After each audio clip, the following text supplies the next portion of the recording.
أعوذ بالله من الشيطان الرجيم. بسم الله الرحمن الرحيم. يا أيها الذين آمنوا لا تأكلوا الربا أضعافا مضاعفة واتقوا الله لعلكم تفلحون. د دې آیت مبارکه د سورت د اخره پوری دا د دې سورت سلورمه اخرنۍ حصہ ده. دې حصہ کې هم هغه سلور بابونه دي. اولنې باب په تهذیب اخلاق کې دی. د تهذیب اخلاق د پاره آداب بیانېږي چې څه پای کې احکامات دي او څه پای کې منع ده د سکارونو نه. فرمای یا ایها الذین آمنو، اے ایمان والو، لا تأکلوا الربا، مخوری تاسو سود. گوی چې مخکې خطاب وکړلو مومنانو ته چې اے مومنانو، یعنی د مومن سره د سود د خوړل دا گوی چې ډیر زیات هغه ناخوښه خبره ده. دې د وجې نه د مومنانو تخصیص وکړلی شو. فرمای تاسو سود مخورئ اضعافا په دوچن سره، مضاعفه په سوچن سره، یعنی دوچن په دوچن سود مخورئ. د دینه مراد د سود ډیر زیات قباحت بیانول دي چې دا سود چې دی دا ډیر هغه ناخوښه او ناکاره شی دی چې احادیثو کې او قرآن پاک کې په دې باندې ډیر سخت وعیدات راغلي دي او دې ته د الله تعالی سره او د الله د رسول سره جنگ کول ویلي دي. او دای په حرم شریف کې د محرماتو سره د زنا نه هم زیات هغه قبیح عمل ګرځولی دی. نو فرمایي چې تاسو د دې نه منع شئ. بعض ملحدین اضعافا مضاعفا دا استدلال کوي چې یاره هغه سود چې د هغې په سود باندې بیا سود راځي هغه منع دی، او کم سود چې هغه صرف چې دی نو په قرض باندې واغستلی شي نو دا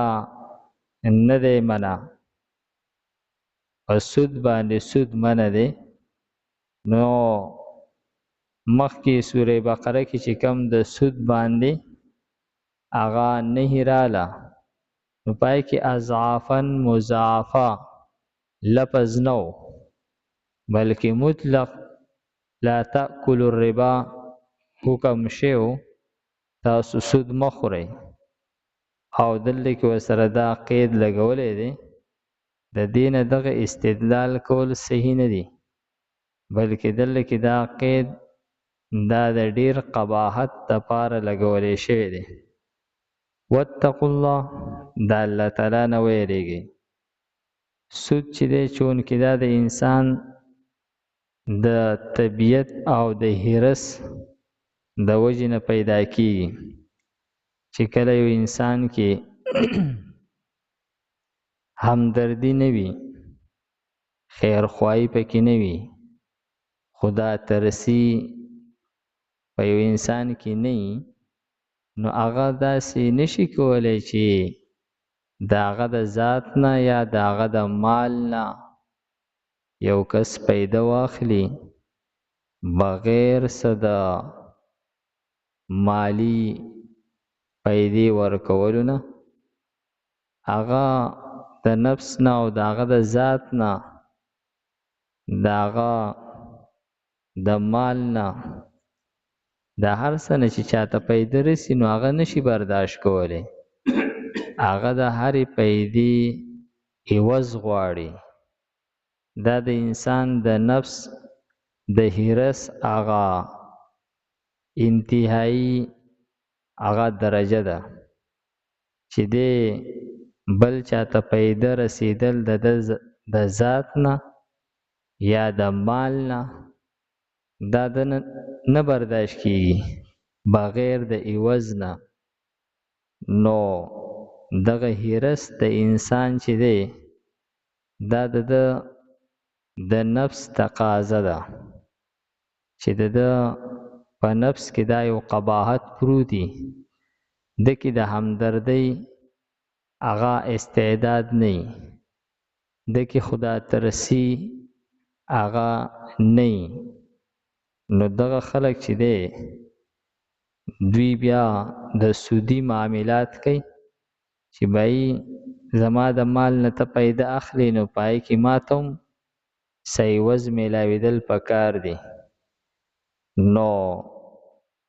دې د وجې نه د تقوا حکم وکړلو چې تقوا چې دا داسې یو صفت دی چې دا په چا کې راشي نو د هغه نه حرص لالچ حب مال دا ختم شي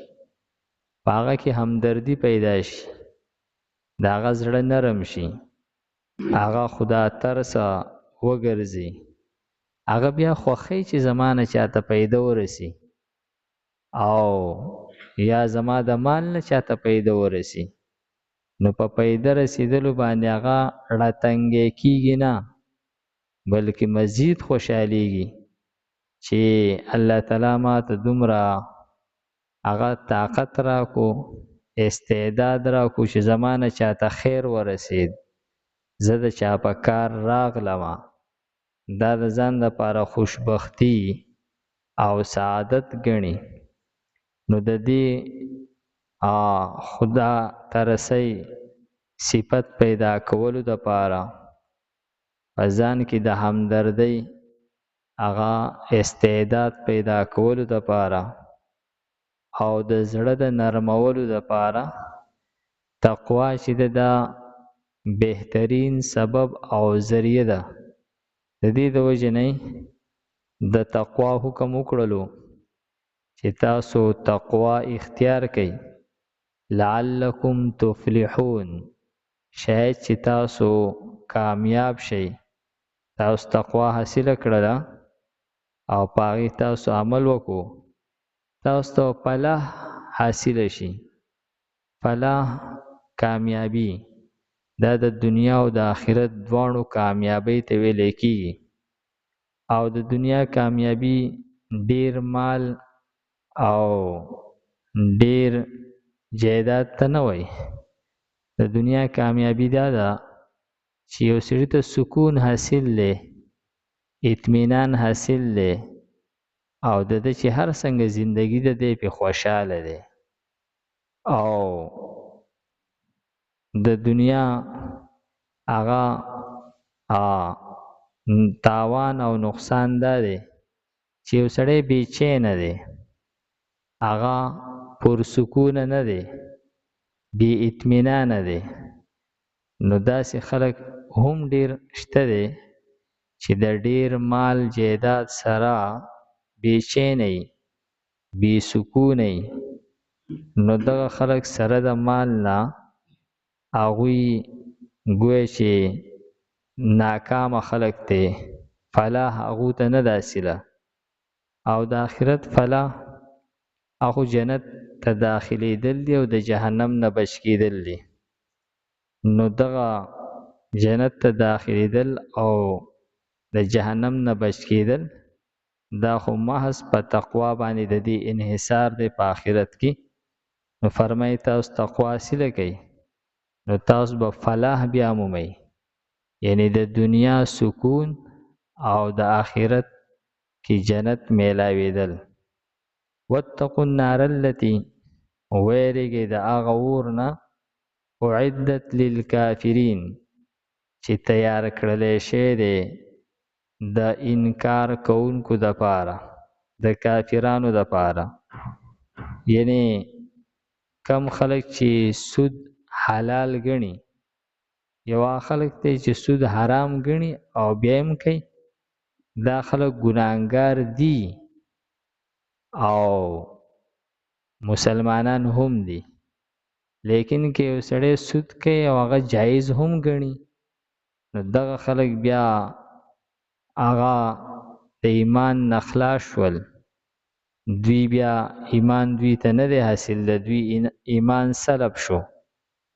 نو فرمایي چې کم خلک چې سود حلال ګڼي او بیا یې کوي نو دا کافران دي او دغه خلکو ته د پکار دی چې جهنم نه ویریږي ځکه چې جهنم د کافرانو دپاره تیار کړلی شوی دی